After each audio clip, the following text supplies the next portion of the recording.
vast ocean deep, and raindrops gathering one by one, feed well springs in our souls to keep, for times when tears like rivers run, the earth and water, fire and air, the elements of wondrous grace, the glory of creation rare, encircles us in its embrace.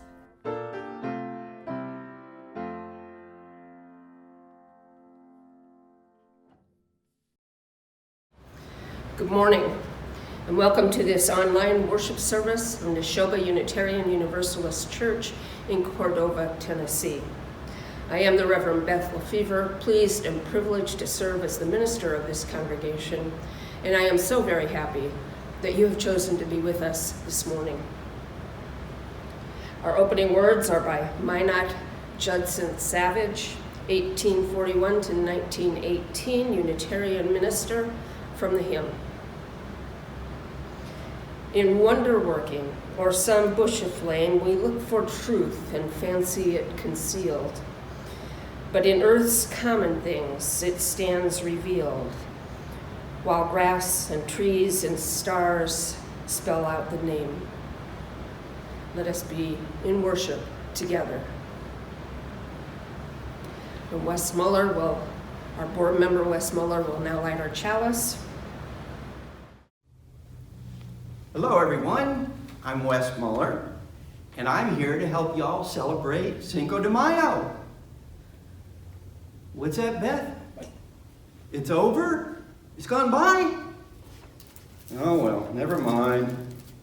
Sorry about that, but let's get our chalice lit.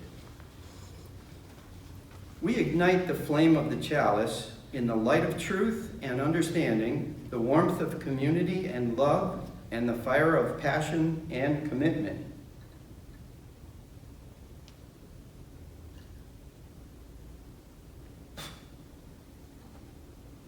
Now for our affirmation of covenant. Love is the doctrine of this church, the quest for truth our sacrament, and service is our prayer, to dwell together in peace, to seek knowledge in freedom, to serve human need, to the end that all souls shall grow into harmony with the divine. Thus do we covenant with each other and with God. Stand Tall, Molly Lou Melon, written by Patty Lovell, illustrated by David Catra. Molly Lou Melon stood just taller than her dog and was the shortest girl in the first grade. She didn't mind. Her grandma had told her, "Walk as proudly as you can and the world will look up to you." So she did.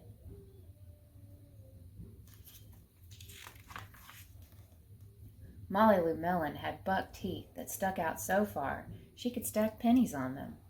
She didn't mind. Her grandma had told her, "Smile big and the world will smile right alongside you." So she did.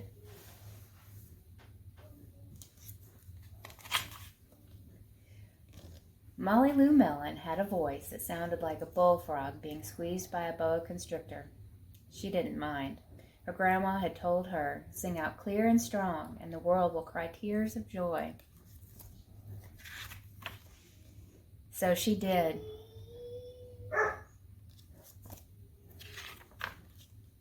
Molly Lou Melon was often bumble-fingered. She didn't mind. Her grandma had told her, "Believe in yourself, and the world will believe in you too." So she did.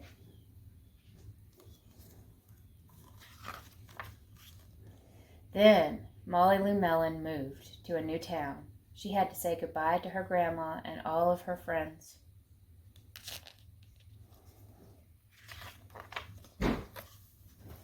And start in a new school. On the first day of school, Ronald Durkin called her Shrimpo in gym class. When the game started, Molly Lou Melon caught the football, ran under the legs of Ronald Durkin, and scored a touchdown. All the children thought, "Wow, she's good," and Ronald Durkin felt very foolish. On the second day at school, Ronald Durkin called her Bucky-Tooth Beaver. Molly Lou Melon took out her pennies, stacked 10 high on her teeth, and smiled as big as day. All the children smiled with glee, and Ronald Durkin felt very foolish.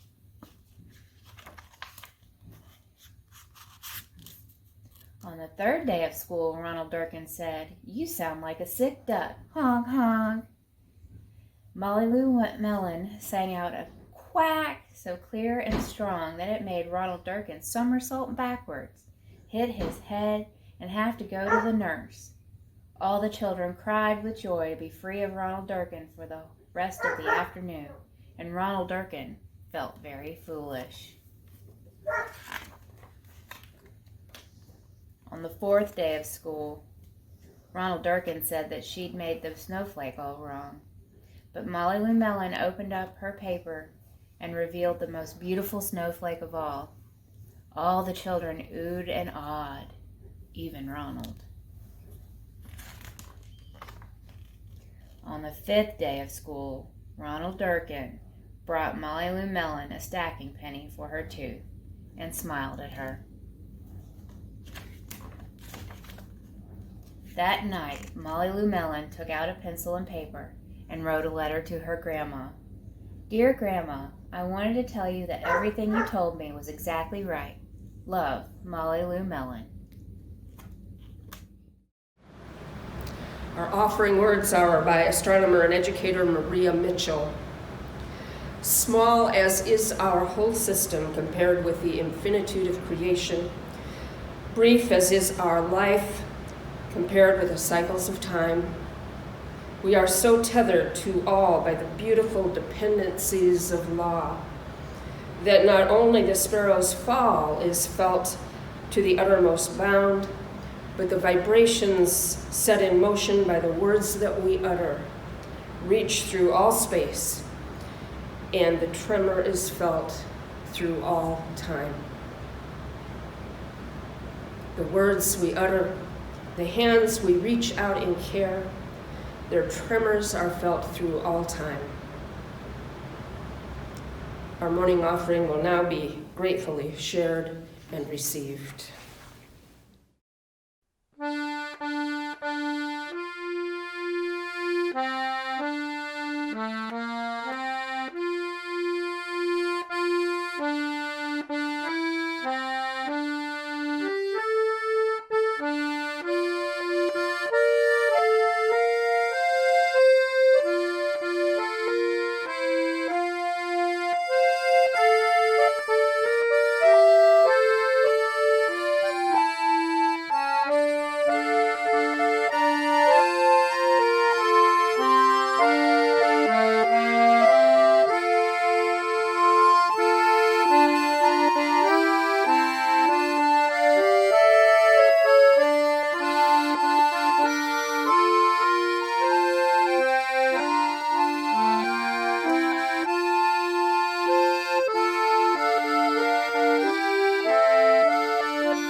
My first reading is by novelist John Cohen.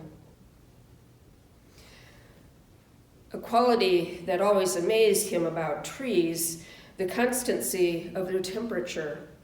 In winter, trees are never cold to the touch, and in summer, they give off no acquired solar heat. It spoke to their essential aliveness. They were not rocks growing warm in the midday sun or streams that froze over in winter. They were as self-regulating as the human body. It was a small leap to imagine that trees had souls. My second reading is from Wild Tree Adventures and various other websites. Hugging a tree increases levels of the hormone oxytocin. This hormone is responsible for feeling calm and for emotional bonding. When hugging a tree, neurotransmitters, serotonin and dopamine, also make you feel happy. And my final reading by Priestley, British children's book author and illustrator. But why worship a tree? I said. I can think of many things less deserving of worship, he said. Look at how long some trees have been alive. Think of what they have seen. Why, there are yew trees in the churchyard that may be more than 1,000 years old, older still than the ancient church nearby. Their roots are in one millennium and their branches in another. Annie Dillard, in her 1974 Pulitzer Prize-winning book, Pilgrim at Tinker Creek, wrote, I never saw a tree that was no tree in particular. I, for whom trees are an important part of my spiritual practice, especially love that statement. I never saw a tree that was no tree in particular. Every tree is special, magnificent, knowing, spiritually enriching, and I could go on and on. I also could go on with moving quotes, writings, and observations about trees from an endless variety of sources, but for now, we'll limit myself to just one more. This by writer and conservationist Melina Semple Watts, who wrote, the Buddha achieved enlightenment while meditating under a tree. To what extent did the tree's being contribute to the Buddha's shift of consciousness? So today is National Love a Tree Day. Not Hug a Tree Day, but Love a Tree Day, which of course can include hugging a tree as well, which I'm told is a healthy thing to do for us, if not for the tree. Although I think that we need trees more than trees need us. Trees are some of our longest-lived companions in the natural world, some living to be several thousand years old. They are big.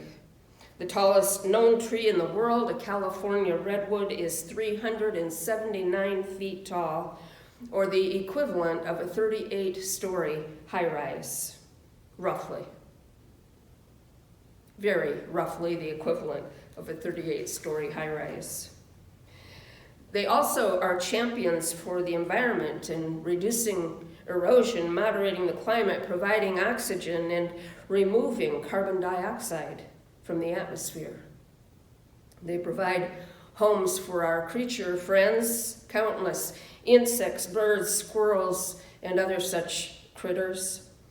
And they give us, among so many other things, a sense of place, a sense of life being larger than our own trials and tribulations, a sense of shelter and protection, a sense of the infinite and the great mystery.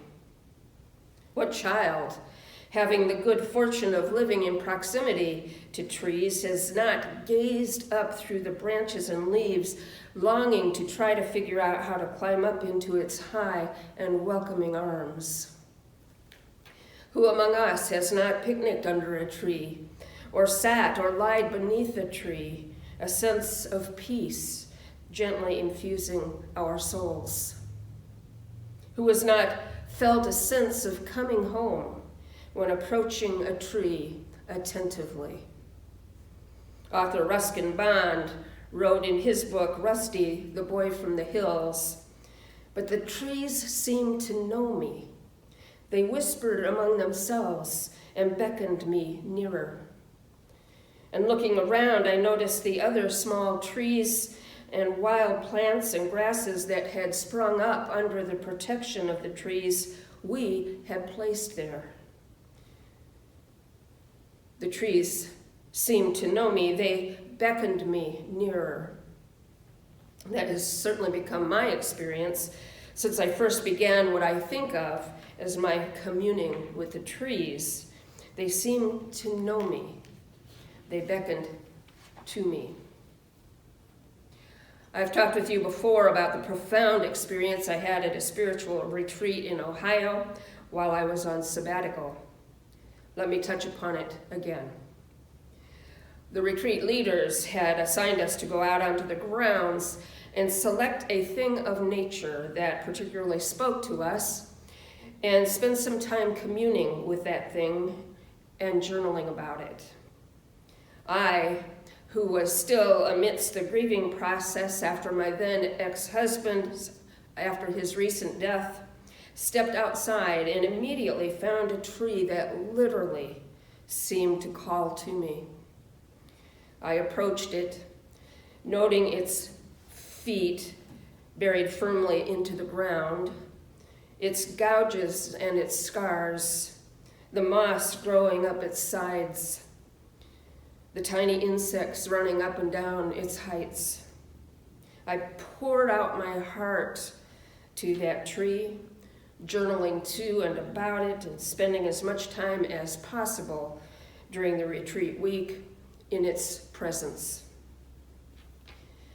Now, the backstory is that Evan, my husband Evan, at one point in his professional career had been an arborist, and for years also doctored the trees in our yard and those of neighbors and friends. He would have tended the wounds of the large old tree I had found at the Ohio retreat, and I was moved by the fact that neither the tree nor I had Evan's touch to heal us. And so I touched and felt and journaled and touched, feeling a sense of oneness with the tree, feeling as though it shared my sorrow. Much healing occurred over those several days, and some powerful spiritual growth happened as well. Toward the end of the retreat, I placed 2 stones on the shelf of bark created by some large damage done to the tree at some earlier time. 1 stone was for Evan, and 1 for a distant family member who had very recently died. Just before I drove away the next morning, I returned to the tree. Both stones were still there, and I felt them there in the tree's protection as I imagined it. That's how I left them. And imagination is key. There is a haunting love song by Tony Bavar in the musical Paint Your Wagon. The first line is, "I talk to the trees, but they don't listen to me. I talk to the trees, but they don't listen to me." It is beautiful, and as I said, haunting. But I've always wondered, even long before my experience with the tree at the retreat, why would you assume that? Why would you assume the trees don't listen to you? All it takes is a little thinking outside the box, a little imagination. We are a culture that has long assumed that animals can't think and don't have feelings. At least we think that until we engage with an animal, until we observe numbers of species using tools until we observe their grief when another animal of their herd or family has died. It is our own hubris that assumes the human is the only animal that thinks and feels, and it is absurdly incorrect. But if it is true that other animals might be able to think and feel, might it be true of trees as well, and plants, and flowers, and weeds, and grasses?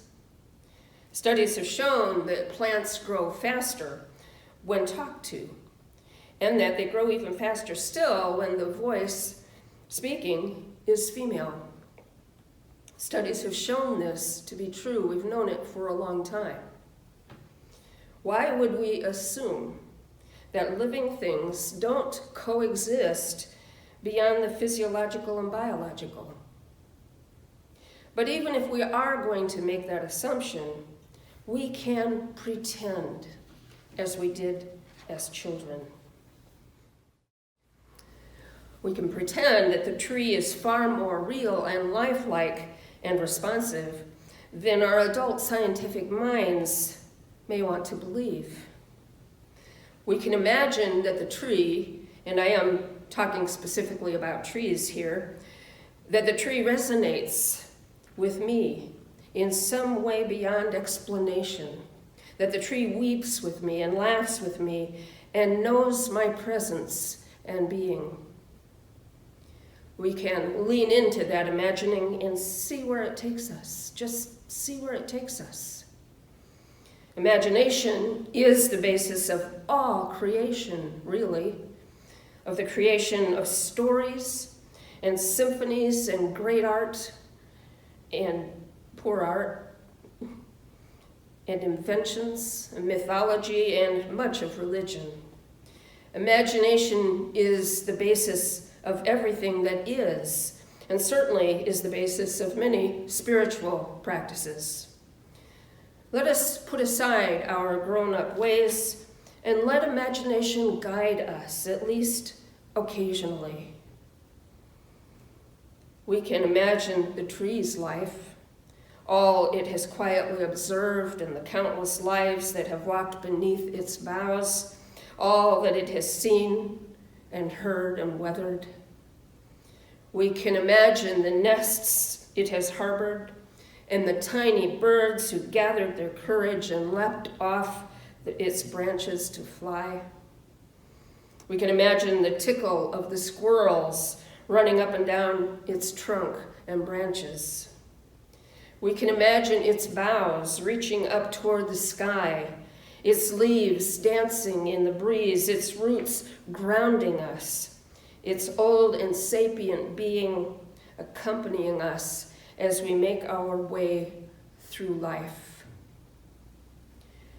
Such is the gospel of trees. It is National Love a Tree Day. Let us rejoice and be glad. And now let us move into a time of meditation, reflection, and prayer in spoken word and a time of silence. Spoken word is by author Ursula LeGuin. Let us become calm and quiet, using our own imaginations to experience what LeGuin describes, taking it in, making it a part of us.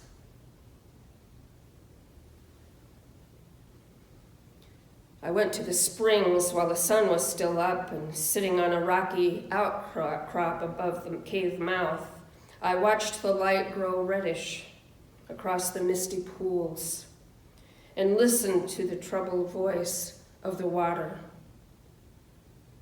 After a while, I moved farther up the hill where I could hear birds singing near and far in the silence of the trees.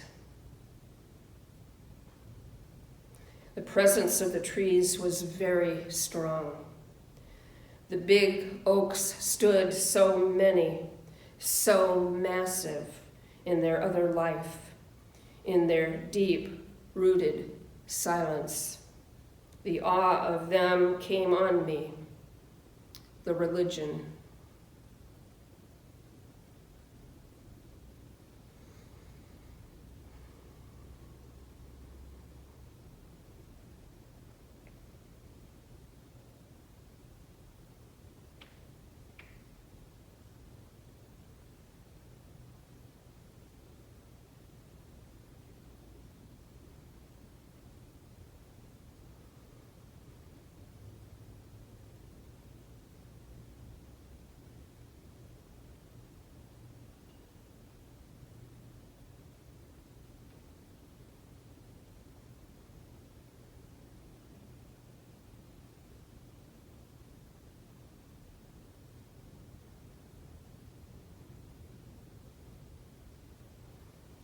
Amen. And until next week, blessed, blessed be.